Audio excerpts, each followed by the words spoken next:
السلام علیکم ناظرین، ایک مرتبہ پھر آپ کا خیر مقدم ہے حضرت سیدنا عثمان غنی رضی اللہ تعالیٰ عنہ سے متعلق آج کا یہ پروگرام اور آج کی یہ نشست کہ جس میں انشاءاللہ سیدنا عثمان غنی رضی اللہ تعالیٰ عنہ کی شان پر بات کریں گے۔ ہم کہہ رہے ہیں کچھ دو روز سے یہ بات ہو رہی ہے کہ شرم و حیا کی بات آئے جب مردان عرب میں سیدنا عثمان غنی کی نزاکت، نفاست، شرافت، سخاوت، ہر لحاظ سے آپ بدرجہ اتم ماشاءاللہ اللہ رب العزت کی طرف سے آپ پر خاص عطا تھی۔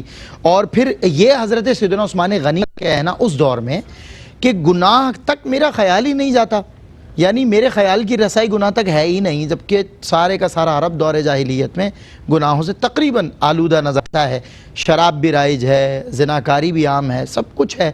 اب مزے کی بات یہ کہ ایک وہ آدمی جو بنیادی سہولیات زندگی سے محروم ہو، وہ آسائشوں اور عیاشیوں کی طرف نگاہ نہیں کرتا، کچھ ہوگا تو ظاہر ہے اس طرف دھیان جائے گا۔ ایک ایسا آدمی جو عرب کا رئیس ترین آدمی ہو، جس کے پاس دنیا کی ہر سہولت، مال و دولت ہو، جو غنی ہو، حضرت سیدنا عثمان غنی کا یہاں عثمان کا آنا، غنی ہو جانا، اس سے قبل بھی لفظ غنی دنیاوی اعتبار سے آپ پر پورا اترتا ہو، لیکن اس کے باوجود آپ کی شخصیت کی شرافت، نفاست، اللہ اکبر، اپنے عروج پر آپ کی اخلاقیات، جو بنیادی اخلاقیات ہیں، اللہ اکبر، کس انداز سے کفار میں سے کوئی بھی جب آپ کی طرف آتا تو آپ کے دسترخوان پہ ایک بار بیٹھ جاتا تو خواہاں رہتا کہ دوبارہ حضرت عثمان غنی کے دسترخوان پہ مجھے کھانا نصیب ہو، کیونکہ اتنا اعلیٰ اور عمدہ خوان آپ مہمانوں کے لیے پیش فرماتے۔ یہ ہے سیدنا عثمان غنی رضی اللہ تعالی عنہ، اور یہ ہے آپ کی ذات بابرکات، طیب، طاہر، مطہر دل، شفاف دل اللہ رب العزت نے عرب کے اس دور جاہلیت میں بھی جن سینوں میں رکھا تھا، پیدا فرمایا تھا، انہی میں حضرت سیدنا عثمان غنی کا کیوں نہ ہوتا۔ اللہ اور اس کے رسول نے انہیں منتخب کیے، منتخب شدہ لوگ تھے کہ خلفائے راشدین میں بھی ان کا شمار، عشرہ مبشرہ میں بھی، اور دیگر کئی درجے ایسے ہیں جہاں حضرت سیدنا عثمان غنی آپ کو نظر آئیں گے اپنی نفاست، شرافت، سخاوت کے ساتھ اور اپنی فصاحت کے ساتھ۔ کل علمی خدمات پر دیگر چیزوں پر ہم نے بات کی۔ آج ہم آغاز کریں گے حضرت عثمان غنی کو خلافت کیسے منتقل ہوئی اور بحیثیت خلیفہ ثالث آپ کیسے دیکھتے ہیں، اسی سوال سے میں آغاز کروں گا۔ گفتگو کے لیے وقت کے بہترین علماء کرام ہمارے ساتھ موجود ہیں، حضرت علامہ مولانا لیاقت حسین اظہری صاحب، مفتی قبلہ آصف مدنی صاحب، دامت برکاتہ العالیہ، آپ دونوں کا بہت بہت خیر مقدم ہے۔ علامہ صاحب، اسی سے کہ کس انداز سے خلافت آپ تک منتقل، بحیثیت خلیفہ ثالث آپ کیسے دیکھتے ہیں سیدنا عثمان ابن عفان؟ بہت شکریہ سید سلمان گل صاحب۔ الحمدللہ الذی کفا وسلام علی عبادہ الذین اصطفی۔ اعوذ باللہ من الشیطان الرجیم، بسم اللہ الرحمن الرحیم۔ ان الذین یبایعونک انما یبایعون اللہ ید اللہ فوق ایدیہم، وقال اللہ تبارک وتعالی لقد رضی اللہ عن المؤمنین اذ یبایعونک تحت الشجرہ، صدق اللہ مولانا العظیم، بلغنا رسولہ النبی الکریم الرؤوف الرحیم۔ سیدنا عثمان غنی رضی اللہ تعالیٰ عنہ ذو النورین، جن کو اللہ تبارک و تعالیٰ نے یہ اعزاز اور یہ اکرام عطا فرمایا جو کسی بھی صحابی رسول کو ذو نورین ہونے کا اعزاز نہیں ملا۔ آقا دو جہاں صلی اللہ تعالیٰ علیہ وسلم نے صحابہ کرام کو جنت کی بشارت زمین پر چلتے ہوئے عطا فرمائی، سبحان اللہ، اور ان عشرائے مبشرہ میں سے سیدنا عثمان غنی رضی اللہ تعالیٰ عنہ بیر روما کو بیر عثمان بنانے والے، آقا دو جہاں صلی اللہ تعالیٰ علیہ وسلم کے قدموں پر اپنے مال کو نچھاور کرنے والے، حضور علیہ السلام کی چاہت پر اسلام کی تائید کے لیے مال خرچ کرنے والے، جنہوں نے ہمیشہ اپنی زندگی حیا کے اندر گزاری۔ آقا دو جہاں صلی اللہ علیہ وسلم نے یہ فرمایا کہ الا استحیی من رجل تستحیی منہ الملائکہ، میں اس شخص سے کیوں نہ حیا کروں کہ جس سے اللہ کے فرشتے بھی حیا فرماتے ہیں۔ کامل الحیاء والایقان، جن کو رب تبارک و تعالیٰ نے یہ مرتبہ اور عزت و وقار عطا فرمائے۔ آپ نے اپنی زندگی نہایت سادگی کے ساتھ، نہایت خاموشی کے ساتھ گزاری، اور خاص طور پر جو کچھ آقا دو جہاں صلی اللہ علیہ وسلم نے جیسے بھی حکم فرمایا، میں نے جو خاص طور پر استشہاد کیا سورہ فتح کی ان آیات بینات کا، صحابہ کرام فرماتے ہیں کہ اس دن ہمیں رشک آ رہا تھا کہ عثمان موجود نہیں ہے، وہ مکہ مکرمہ میں، اور حضور علیہ السلام اپنا ہاتھ ہمارے ہاتھوں پر رکھ کر بیعت فرما رہے ہیں، لیکن پھر حضور فرماتے ہیں کہ یہ میرا ہاتھ ہے اور یہ میرے عثمان کا ہاتھ ہے، اپنے ہی ہاتھ۔ فرمایا ہمارے ہاتھ کیا ہیں؟ حضور اپنے ہاتھ کو عثمان کا ہاتھ قرار دے۔ یہ بڑی بات. اللہ نے سلمان بھائی ان کو وہ اعزازات و تخصیصات الگ مقامات عطا فرمائے مرتبے، یہ اللہ کی تقسیم ہے، بے شک. یہ اللہ تبارک و تعالیٰ کے چنیدہ بندے ہیں. اور حضور قاسم اللہ اکبر، اللہ تقسیم کرنے اکبر. والے. تو آپ نے زندگی نہایت حضور کی تابعداری کے اندر گزاری. چلتے چلتے سیدنا ابوبکر صدیق رضی اللہ تعالیٰ کی چونکہ خلافت تو خود جو ہے آقا دو جہاں صلی اللہ علیہ وسلم کے اشارے تھے، خاص طور پر مروا ابا بکر فلیصلی بالناس، نماز کے مصلی پر کھڑا کر دینا حضور علیہ السلام کا. اس کے بعد سیدنا عمر فاروق رضی اللہ تعالیٰ آپ نے بہت زوردار قسم کی خلافت فرمائی. لیکن اس کے بعد جس وقت آپ پر حملہ ہوا سیدنا عمر فاروق رضی اللہ تعالیٰ پر، تو آپ نے خلافت کے لیے کسی نے پوچھا کہ آپ خلیفہ کس کو منتخب فرما رہے ہیں؟ تو آپ نے فرمایا کہ خلیفہ میں کسی کو منتخب نہیں کروں گا. جو نبی صلی اللہ علیہ وسلم کے جلیل القدر صحابہ کرام ہیں وہ آپس میں ایک شورا کر کے وامرہم شورا بینہم، باہمی مشاورت کر کے حضرت سیدنا علی المرتضیٰ کرم اللہ تعالیٰ وجہ الکریم، سیدنا عثمان غنی رضی اللہ تعالیٰ عنہ، حضرت سیدنا سعد بن وقاص، حضرت سیدنا طلحہ، زبیر، عبد الرحمن بن عوف، یہ 6 صحابہ کرام کی آپ نے کمیٹی بنائی. بالکل آپ نے فرمایا کہ یہ آپس میں مشاورت کر کے جس کو چاہیں. تو کسی نے آواز دی کہ حضرت آپ کے بیٹے عبداللہ بن عمر، وہ بھی جلیل القدر صحابی رسول ہیں. آپ نے فرمایا تیرے منہ میں خاک ہو، میں اپنے بیٹے کو خلیفہ بناؤں؟ تو کیسا مشورہ دے رہا ہے مجھے؟ اللہ اکبر. اسلام نے کبھی بھی بالکل اتنے، حالانکہ خود ان کا مرتبہ اور مقام اتنا بلند و بالا، لیکن آپ نے فرمایا کہ کیسا تم مجھے اس وقت مشورہ دے رہے ہو جب میں دنیا سے جا رہا ہوں؟ فرمایا میرا بیٹا جو ہے وہ مشاورت کے اندر تو شامل ہوگا معاملات کے، لیکن خلافت کے اس فہرست کے اندر وہ بالکل قطعی طور پر نہیں ہوگا. اللہ اکبر. اس دروازے کو بند کر دیا. نہ سیدنا صدیق اکبر نے، نہ سیدنا عمر فاروق نے. یہ کتنا بڑا درس ہے رہتی دنیا تک، رہتی دنیا تک جو کہیں کہ پدر من سلطان بود، میرا باپ بھی بادشاہ تھا میں بھی بادشاہ. سیدنا عمر فاروق نے یہ جملہ کہہ کے دروازہ بند کر دیا. اس کمیٹی نے پھر آپس کے اندر ایک لمبی بحث ہے، لمبی تمہید ہے کہ باہمی طور پر آپس میں طے کیا کہ کس کو بنایا جائے. دستبردار ہوتے رہے. آپ یقین کریں کہ دنیا عہدوں کے لیے بھاگتی ہے، دوڑتی ہے. قربان جائیں آقا دو جہاں صلی اللہ علیہ وسلم کے صحابہ کرام پر. اللہ نے ان کو کیسا مصفہ اور مزکہ بنایا ہوا تھا. ان کے نام پیش کیے جا رہے ہیں، کہہ رہے ہیں میں نہیں بنوں گا. عبد الرحمن بن عوف کہہ رہے ہیں میں نہیں بنوں گا. سعد بن وقاص کہہ رہے ہیں میں نہیں بنوں گا. طلحہ کہہ رہے ہیں میں نہیں بنوں گا. ہر بندہ کہہ رہے ہیں نہیں میں نے نہیں بنا، میں نے نہیں بنا. آج دنیا مر رہی ہوتی ہے کہ ہمیں منصب ملے، ہمیں عہدہ ملے. یہ حضور کے صحابہ کرام ہیں کہ جو عہدوں سے، منصب سے، چیزوں سے بھاگ رہے ہیں. یہ عہدے لینے کے لیے نہیں آئے تھے، یہ اللہ کے دین کی سربلندی کے لیے. اور ان کو پتا تھا کہ یہ بہت بڑی ذمہ داری ہے، یہ آسان کام نہیں ہے. امت کی خلافت اور امت کے معاملات کو ہر بندہ دستبردار ہوتا رہا اور آخر کے اندر سیدنا عثمان غنی رضی اللہ تعالیٰ عنہ کے سر پر یہ تاج رکھا. اور یہ نبی صلی اللہ علیہ وسلم نے خود بشارت دی تھی. حضور نے فرمایا کہ عثمان ایک وقت آئے گا کہ تمہیں ایک خلعت پہنائی جائے گی. خلعت خلافت مراد اس سے. فرمایا کہ کچھ لوگ اس خلعت کو چھیننے کی کوشش کریں گے. فَإِنْ أَرَادُوكَ، اگر وہ چاہیں کہ اس خلعت کو چھینے، فرمایا کہ کبھی بھی نہ دینا اس خلعت کو، خلعت عزت و خلافت کو. پتہ چلا کہ اگر کوئی شخص اہل ہے اور اس کو عطا کی گئی ہے اور زبردستی لوگ چھیننا چاہتے ہیں، لوگ کہتے ہیں یار چھوڑ دو، دفع کر دو. نہیں، حضور نے فرمایا عثمان یہ تمہیں عطا کی جائے گی. اور آج وہ بشارت حضور کی پوری ہو رہی ہے. اور خلعت خلافت صحابہ کرام کبار صحابہ کرام کے مشاورت سے سیدنا عثمان غنی رضی اللہ تعالیٰ کا عطا کی جائے.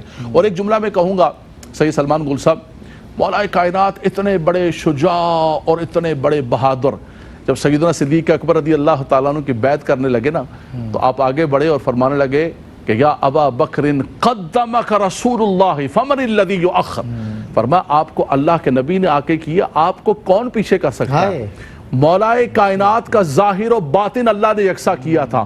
انہوں نے اگر اپنا ہاتھ کسی کے ہاتھ میں دیا تو ظاہر نہیں دیا ہے، بلکہ دل و جان سے اسلام کی تائید کے لیے اور اسلام کی سربلندی کے لیے. یہی بات. اور میں بتاؤں جس طرح کہ منسوب ہوتے ہیں یہ ایام مقدسہ اس غدیر کے واقعے سے، اور جب سب سے پہلے رسول انعام صلی اللہ علیہ وسلم نے یہ مبارکباد پیش فرمائی کہ جس کا میں مولا اس کا علی مولا، سب سے پہلے مبارکباد دینے والے سیدنا ابو بکر صدیق رضی اللہ تعالیٰ نے بڑھ کر گلے لگایا حیدر کرار کو. وقفے کے بعد انشاءاللہ بات ہوگی سیدنا عثمان غنی رضی اللہ تعالیٰ عنہ کی فصاحت کے حوالے سے، کچھ آپ کے تدبر کے حوالے سے بات کریں گے مفتی آصف مدنی صاحب سے.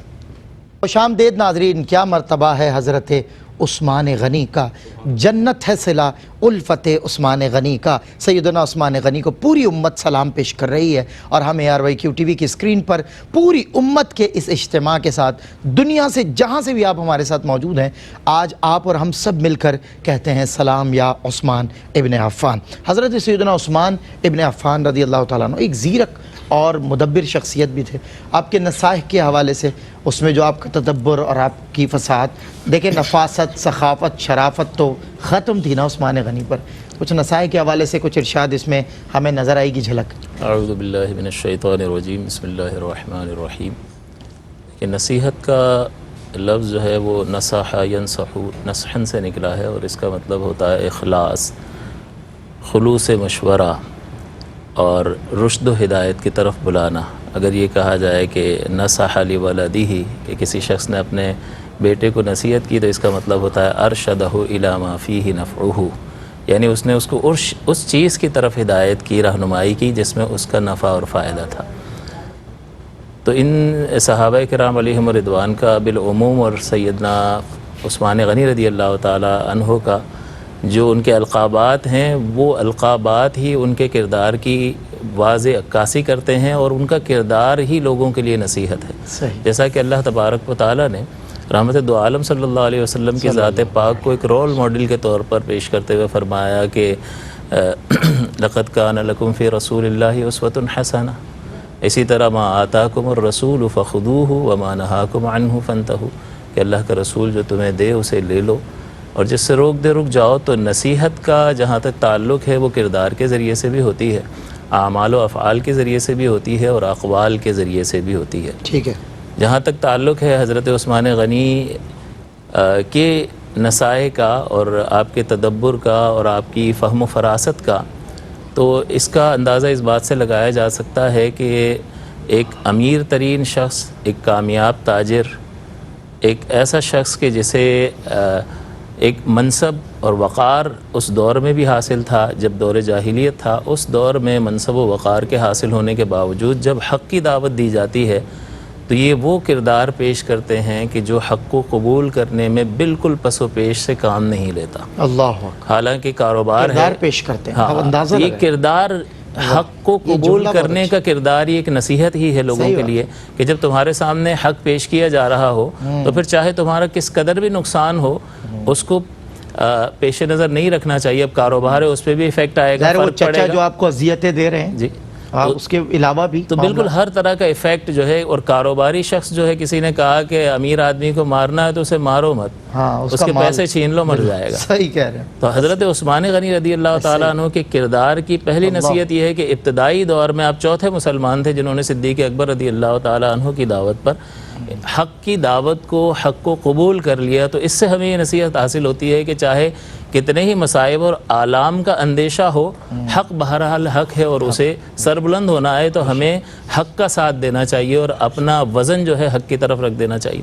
اسی طرح سے شرم و حیا کے پیکر کون نہیں جانتا، جیسا کہ حضرت نے حضور علیہ الصلوۃ والسلام کی حدیث مبارکہ بھی تلاوت کی، اور رحمت دو عالم صلی اللہ علیہ وسلم نے صحابہ کرام کو مینار نور کے طور پر پیش فرمایا کہ صحابی کن نجوم بِأَيِّهِمْ اقْتَدَيْتُمْ اهْتَدَيْتُمْ، یہ سند کسے حاصل ہے؟ صحیح۔ اللہ تعالیٰ فرماتا ہے کہ اللہ تعالیٰ نے ان کا نام مہاجرین رکھا ہے اور مدینے والوں کا نام انصار رکھا ہے۔ تو اللہ تبارک و تعالیٰ کسی کا نام جو رکھے گا، اگر وہ وصفی نام ہوگا تو وہ وصف کمال درجے میں اس ذات میں پایا جائے گا۔ بالکل صحیح۔ میں اگر کسی کا نام عارف رکھوں تو ہو سکتا ہے کہ وہ عرفان کی جھلک سے بھی متصف نہ ہو، کسی کا نام نواب ہو اور نوابی کا کوئی عنصر اس میں نہ ہو، بلڈنگ کا چوکیدار ہو۔ تو ہم اگر نام رکھتے ہیں تو وہ وصفی معنی کسی درجے میں اس میں ہو ضروری نہیں ہے، لیکن اللہ تعالیٰ مہاجر اور انصار قرار دیتا ہے تو ان کو مہاجر قرار دیا اور اپنی رضامندی کی سند انہیں عطا فرما دی۔ تو اس کا مطلب یہ ہے کہ کتنا بلند ترین کردار تھا کہ اللہ تعالیٰ انہیں اپنی رضا کی سند عطا فرما رہا ہے، اور ان کی اتباع اور ان کی پیروی کو بھی اللہ تبارک و تعالیٰ ان کے لیے بھی اپنی اس رضا کی سند کا اعلان فرما رہا ہے۔ تو چنانچہ آپ کے کردار کے اعتبار سے دیکھا جائے تو پورا کردار گویا کہ نصیحتوں سے بھرا پڑا ہے۔ اسی طرح آپ نے اقوال کے ذریعے سے جو نصائح فرمایا اس میں فرمایا اپنی آواز کو پست رکھو، اپنی نگاہ کو نیچا رکھو اور درمیانی چال چلو، کیونکہ یہ ایمان کی علامت ہے. سبحان اللہ. تو ایمان تو ایک قلبی پوری زندگی اسی عمل کے ساتھ اسی عمل میں گزری ہے، اور یہ ایمان ایک قلبی کیفیت کا نام ہے. اور قلبی کیفیت کیسے ظاہر ہوگی کہ اندر ایمان ہے تو تمہارے ایمان پر یہ تین چیزیں دلیل بنیں گی. اور قرآن بھی اس بات پر گواہی دیتا ہے کہ وقصد فی مشیک وغضض من صوتک ان انکر الاصوات لصوت الحمیر. اور مزید فرمایا کہ تم جد و جہد کرو اور پھر نتیجے کو اللہ تعالیٰ پر، خدا پر چھوڑ دو. اگر ایسا کرو گے تو لوگوں سے بالکل بے پرواہ ہو جاؤ گے، اور یہی حقیقی استغنا ہے. یعنی یہ جو ہے بندہ وہ حقیقتاً اس غنی کا بندہ حقیقتاً عبد الغنی کہلائے گا. اس کے علاوہ اگر ان نصیحتوں کو اور اس کردار کو جو رحمت دو عالم صلی اللہ علیہ وسلم کی وحی کے ذریعے سے ان نفوس قدسیہ نے حاصل کر کے اپنے جسم پر نافذ کر کے اپنے قول اور عمل کے ذریعے سے نصیحت کے طور پر جو مسلم امہ کے سامنے رکھا، اگر اس کو نہ اپنائیں تو اللہ تعالیٰ قرآن عظیم میں فرماتا ہے والذین کفروا یتمتعون ویأکلون کما تأکل الانعام، کہ جن لوگوں نے کفر کیا تو بس انہوں نے جب ہدایت سے منہ موڑ لیا تو زندگی میں بچا کیا کہ بس وہ جی رہے ہیں اور کھاتے ہیں جیسے ایک جانور کھا رہا ہے، کھا رہے ہیں، سو رہے ہیں. والنار مثوی لہم، آگ ان کا ٹھکانہ ہے. تو آج مسلمان کو غور کرنا چاہیے کہ نفوس قدسیہ کے ذریعے سے اور حضور علیہ الصلوۃ والسلام کی جو تعلیم امت تک پہنچی ہے وہ کمال ہدایت کہ جس کو نہ ہم اپنے حواس سے حاصل کر پاتے نہ عقل و شعور سے حاصل کر پاتے. اللہ تعالیٰ نے کرم فرما کر مہربانی اور احسان فرمایا کہ وہ ہدایت ہم تک پہنچا دی. اور اگر آج اس کی پرواہ اگر مسلمان نہیں کر رہا ہے تو کیا وہ ان لوگوں جیسی زندگی نہیں گزار رہا کہ بس زندگی کو برت رہا ہے اور کھا پی رہا ہے جس طرح سے چوپائے کھاتے ہیں. وہ حقیقتاً وہ ہدایت، وہ حقیقتاً ہدایت جو ہے انسان کو انسان بناتی ہے. اگر اس کے مطابق اپنے آپ کو نہیں ڈھالتا تو اس کا مطلب یہ ہے کہ اس نے اس ہدایت کی قدر ہی نہیں کی جو اللہ نے اپنے حبیب کریم صلی اللہ علیہ وسلم کے ذریعے سے بھیجی. یہ وہ نفوس قدسیہ ہیں جنہوں نے حقیقتاً اللہ کی اس ہدایت کی اعلیٰ ترین درجے میں ہر مرحلے پر قدر کر کے دکھائی. حق کو قبول کیا، اپنا مال قبول خرچ کر دیا، اپنا شہر چھوڑ دیا، حتیٰ کہ اپنی جان قربان کرنے سے بھی دریغ نہیں کیا. تو کسی بھی درجے میں اس ہدایت کو اپنے جسم پر نافذ کرنے سے دریغ نہیں کیا. اور ایک مثال چھوڑی، اگر آج ہم ان کی اس زندگی سے درس حاصل نہیں کریں گے تو گویا کہ ہم نے اس ہدایت کو ترک کر دیا جو ہمارے لیے ہیرے اور موتیوں سے کئی گنا زیادہ افضل ہے. بلکہ ہیرے اور موتی سے ان چیزوں کا تقابل کیا ہی نہیں جا سکتا. لہذا مسلمان کو غور کرنا چاہیے کہ اس نے قرآن کو اور حضور کی تعلیمات کو اگر اپنی زندگی میں جگہ نہیں دی ہے، اس کو ترجیح میں نہیں رکھا ہے تو پھر وہ جانوروں کی سی زندگی گزار رہا ہے. بالکل صحیح، بہت خوب. مفتی صاحب، علامہ صاحب قبلہ، میں نے آپ سے آغاز میں کہا تھا کہ خلافت کیسے منتقل ہو، آپ نے بتایا شورا اور بڑا تفصیل طلب تھا لیکن آپ نے اس کو سمرائز کر کے بتایا.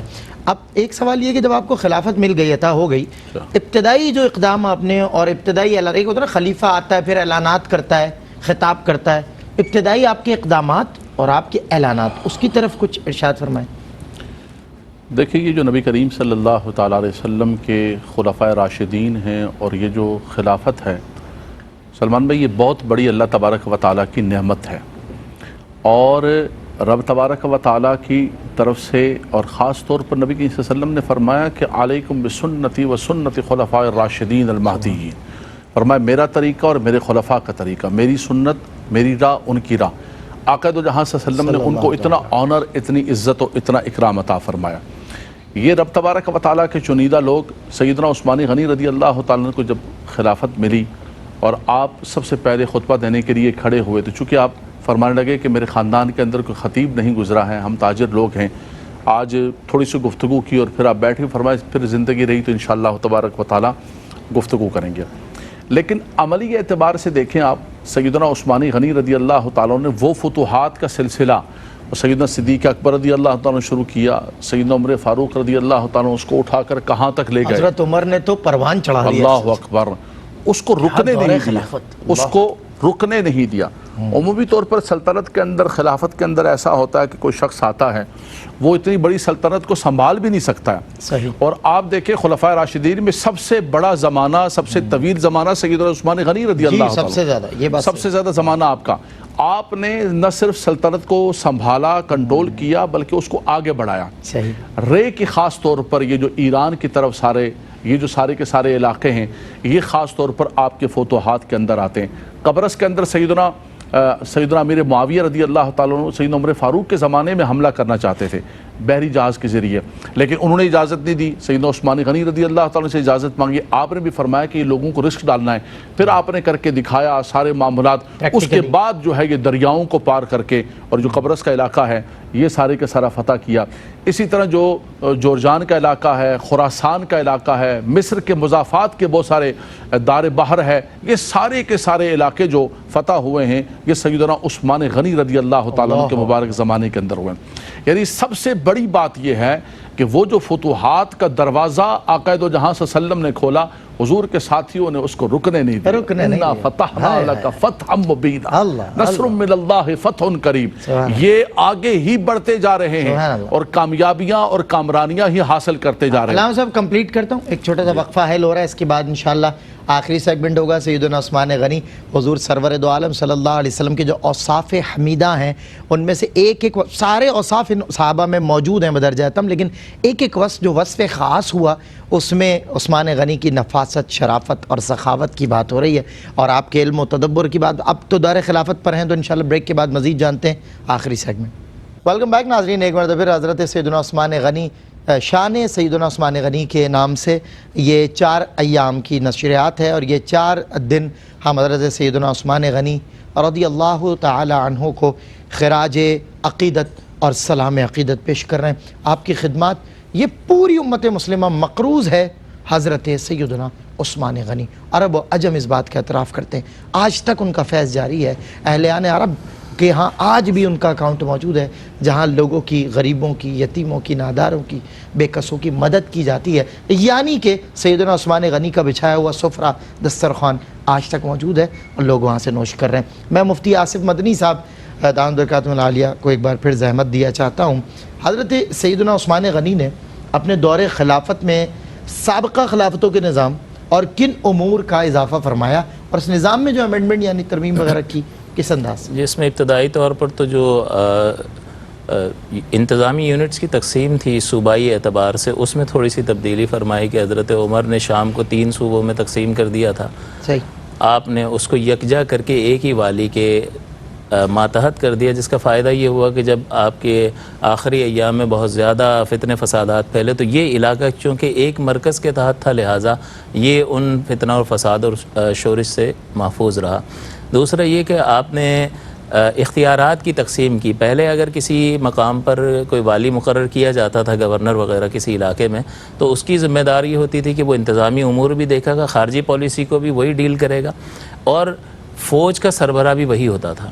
تو آپ نے ان دونوں عہدوں کو تقسیم فرما دیا۔ حضرت عمر کے دور تک یہ ایک ہی تھا، لیکن آپ نے اس کو تقسیم فرما دیا اور والی کو سارے انتظامی معاملات دے دیے، اور another leading abilities ہیں، یہ تو ایک فساد ہاں، اور اس فن کے ماہر کو جو اس جنگ میں مہارت رکھتا ہے اس کو جو ہے وہ فوجی افسر مقرر کر دیا، لہٰذا یعلا بن منبہ جو ہیں ان کو صنعاء کا والی مقرر کیا، اور عبداللہ بن ربیعہ کو اسی وقت میں صنعاء میں فوجی افسر تعینات کر دیا۔ اسی طرح عبداللہ بن عمرو بن عاص کو مصر کا والی جب مقرر کیا تو عبداللہ بن ابی سرج کو وہاں پر فوجی افسر مقرر کیا۔ تو یہ آپ نے اختیارات کی ایک بہترین تقسیم فرمائی، جس کی وجہ سے خارجی اعتبار سے جو ہے انتشار کی راہ کو روکنے کا ایک بہترین موقع میسر آیا، اور سرحدوں کی حفاظت جو ہے وہ پہلے سے زیادہ بہتر ہو گئی، اور والی کو اندرونی معاملات کے انتظامات میں بہت زیادہ وقت میسر آیا، جس کی وجہ سے مسلمانوں کی فلاح و بہبود کے اعتبار سے اس علاقے کے لوگوں کے حالات جو ہے وہ پہلے سے زیادہ بہتر ہوتے گئے۔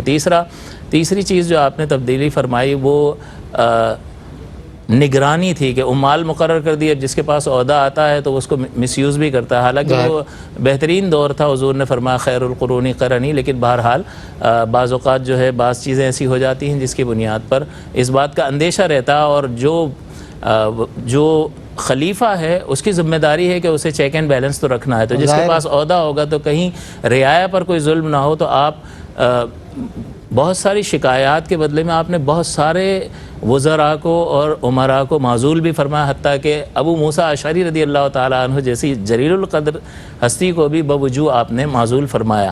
اور آپ جو ہے تحقیقاتی وفود بھیجا کرتے تھے مختلف مقامات پر کہ عمال کے جو ہے طرز عمل کو دیکھیں اور رعایا کے احوال کو دیکھیں اور رپورٹ پیش کریں جس کی بنیاد پر رعایا کی بہتری کے لیے اقدام کیا جا سکے. اور رعایا کو آپ یہ حکم دیتے تھے کہ تم اپنے امیر کی اطاعت کرو تاکہ ایک نظم قائم ہو, اور امیر کو جو خطوط لکھا کرتے تھے اس میں یہ نصیحتیں ہوتی تھی کہ اللہ سے ڈرنا اور اپنا احتساب خود کرتے رہنا. اور یہی وجہ تھی کہ جمعے کے خطبے سے پہلے آپ اطراف کی خبریں لیا کرتے تھے تاکہ ان خبروں کی وجہ سے, چونکہ معلومات اگر نیوز آپ کے پاس ہوگی تو اس کی بنیاد پر انسان بہت ساری چیزیں یعنی کم سے کم تحقیقات تو انیشیٹ کر سکتا ہے, اس کی ابتدا کر سکتا ہے کہ بھئی خبریں مل رہی ہیں اس میں حقیقت کس درجے تک ہے, تو لہٰذا اس کا تدارک کیا جائے اگر کوئی خامی خرابی ہے.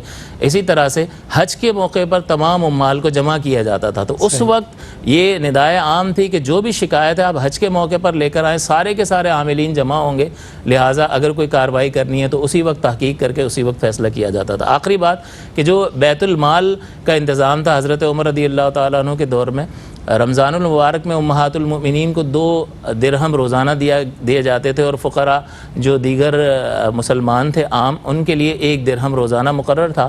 حضرت عثمان غنی نے اسے برقرار رکھا, اور مزید یہ کہ رمضان المبارک میں بیت المال ہی سے ان کے کھانے پینے کا بھی بندوبست فرما دیا. تو یہ بیت المال کو بھی جو انہوں نے صرف فرمایا, حضرت عمر نے بھی لوگوں کی فلاح اور بہبود کے لیے اسے خرچ فرمایا, خود ذاتی فائدے نہیں اٹھائے. اسی طرح سے حضرت عثمان غنی نے نہ صرف اس کو برقرار رکھا بلکہ مسلمانوں کی فلاح و بہبود کے لیے خرچ کرنے میں جس طرح سے آمدن میں اضافہ ہوا, مسلمانوں ہی کی فلاح پر اس کو خرچ فرمایا اور ان کے لیے آسودہ حالی کا انتظام فرمایا. سبحان اللہ. مفتی صاحب, علامہ صاحب قبلہ, میں آج کے دور میں دیکھیں دور صحابہ میں بھی یہ بات ہم نے دیکھی کہ ایک ذاتی پسند ہوتی ہے انسان کی. ایک بہت بڑا ٹولہ تھا جو حضرت عباس کو سینئرٹی کی وجہ سے سب سے زیادہ مقدم ٹھہراتا ہے. ایک بہت بڑا حضرت ابو بکر کے چاہنے والوں کا, حضرت عمر کے چاہنے والوں کا, حضرت عثمان کے, حضرت مولا علی کے چاہنے والوں کا, سیدہ فاطمہ زہرا سلام اللہ علیہا کے چاہنے والوں کا, اس طرح ایک ہوتا تھا. آج کے دور میں اگر لوگ رول ماڈل بنائیں حضرت عثمان کو اپنا فیوریٹ, اگر حضرت عثمان سبھی فیوریٹ ہیں صحابہ, لیکن ایک مثال ہے کہ اپنی شخصیت کی تعمیر کی خاطر حضرت عثمان غنی کی شخصیات سے وہ کون سے انوار ہیں جو ہم لے سکتے ہیں اور اپنی سیرت کی تعمیر کر سکتے ہیں, اپنی شخصیت کی تعمیر کر سکتے ہیں؟ بہت اچھی بات کہی سے سلمان گل صاحب, اور ہونا بھی یہی چاہیے کہ آقا دو جہاں صلی اللہ تعالیٰ علیہ وسلم کی ذات ببرکات وہ ہمارے لیے سب سے بڑا رول ماڈل ہے, ان کی ذات ہمارے لیے سب سے بڑھ کر ہے. اور اس کے بعد نبی کریم صلی اللہ علیہ وسلم کے صحابہ کرام, بے شک, جن کو ہمارے لیے جیسے مصعب نے حدیث پاک پڑھی کہ اصحابی کا نجوم فبأیہم اقتدیتم اہتدیتم, فرمایا کہ سارے کے سارے ستاروں کے مانند جس کی پیروی کرو گے, جو جس سے محبت کرتا ہے, اس سے پیار کرتا ہے, اس سے لگن, ان کی راہیں اور رستے سارے آقا دو جہاں صلی اللہ تعالیٰ علیہ وسلم, سیدھی سڑک, سیدھی سڑک. اس کی بنیادی وجہ یہ ہے کہ دیکھیں سلمان بھائی, ہم حضور کی آل سے پیار کرتے ہیں یا حضور کے صحابہ سے پیار کرتے ہیں یا حضور کے جو شہر مدینہ منورہ ہے یا محبت وہی حضور کا مولد مکہ مکرمہ, محبت کی مرکز و محور کیا ہے؟ آقا دو جہاں صلی اللہ تعالیٰ علیہ وسلم کی ذات بابرکات ہے. تو صحابہ میں سے جس پہ سیدنا عثمان غنی رضی اللہ تعالیٰ کے حوالے سے آپ نے فرمایا, چونکہ آپ کی جو خصوصیات میں سے سب سے بڑی حیا ہے, اس وقت جو ہے وہ ہمارے معاشرے سے حیا اٹھتی جا رہی ہے. سوشل میڈیا کو دیکھیں آپ, لوگوں کی عزتیں اچھالی جا رہی ہیں, بچیوں کی عزتیں اچھالی جا رہی ہیں, معاملات اتنے خرابی کی طرف چلے گئے. نبی کریم صلی اللہ علیہ وسلم نے فرمایا اذا فات الحیا فافعل ما شئت, اور فرمایا کہ الحیا من الایمان, حیا ایمان کا حصہ اور پارٹ ہے. فرمایا جس قوم سے, جن لوگوں سے حیا چلی جاتی ہے, فرمایا ان سے ایمان چلا گیا. آج کسی کو اس چیز کا احساس بھی نہیں ہے کہ ہم کیا کھو رہے ہیں, بلکہ اس کو بولڈرز کا نام, اور اس کو بہت زیادہ میری بیٹی اور میرا بیٹا بہت بولڈ ہیں, اور بولڈ میں بڑھتے بڑھتے بڑھتے اتارتے بالکل سارا کچھ اتار کے ہم نے کر دیا. تو اگر آپ سیرت کی بات کرتے ہیں تو سیدنا عثمان غنی رضی اللہ تعالیٰ کی سب سے پہلی سیرت یہ ہے کہ آپ نے کامل الحیاء والایقان, آپ نے بہترین حیا فرمائی. آپ علماء صاحب نے سنا لباس کی تبدیل کرنے کا معاملہ بھی مرحلہ ایسا تھا, اتنا مطلب کہ جسم کو جسم نظر نہ آتا.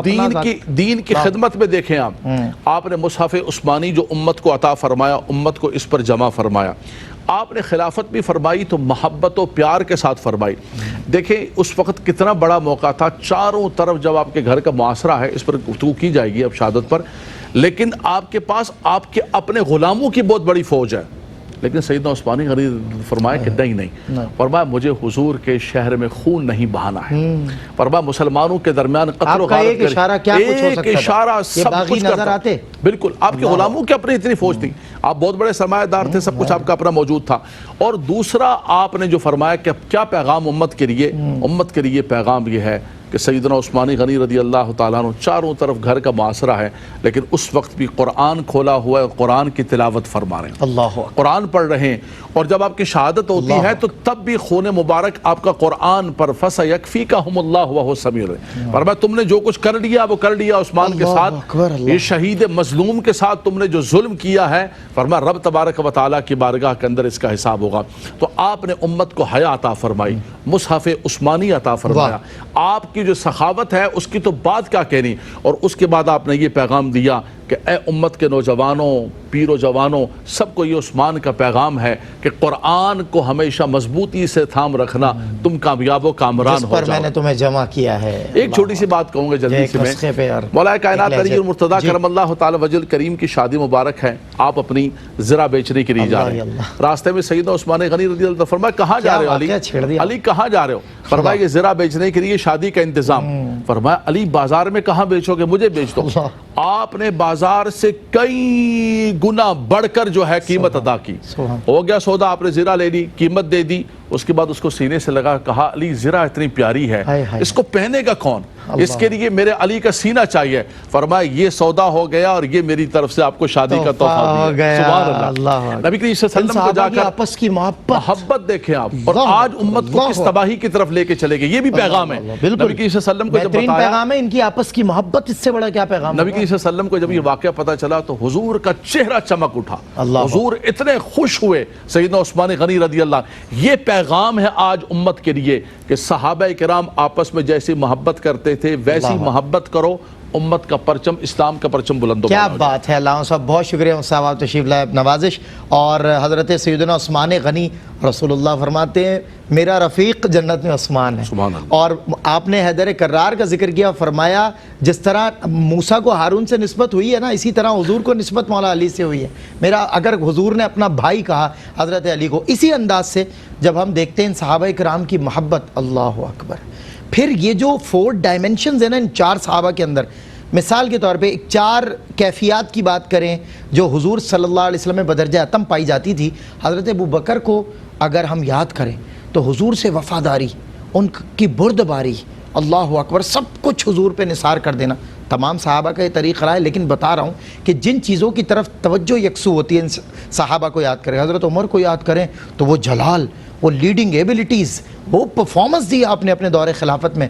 پھر سیدنا عثمان غنی کو دیکھیں، جس طرح میں نے کہا شرافت، نفاست، سخافت اور آپ کی نزاکت، یہ پہلو ہیں خاص. شرم و حیا کا پہلو ایک مرد میں کیسا کہ رسول انام جن کے لیے اعلیٰ حضرت فرماتے ہیں نیچی نظروں کی شرم و حیا پر درود، اونچی بینی کی رفعت پہ لاکھوں سلام. یہ کامل الحیاء والایمان سے حیا فرماتے ہوئے نظر آتے ہیں رسول انام، یہ آپ کا وصف خاص. اور اسی طرح جب حضرت علی کی بات ہو تو وجد آ جاتا ہے، طاقت آ جاتی ہے، شجاعت سمجھ میں آتی. یہ ہمارے اللہ کے محبوب کے صحابہ اکرام، اللہ اور اس کے رسول کے منتخب شدہ چنیدہ بندے.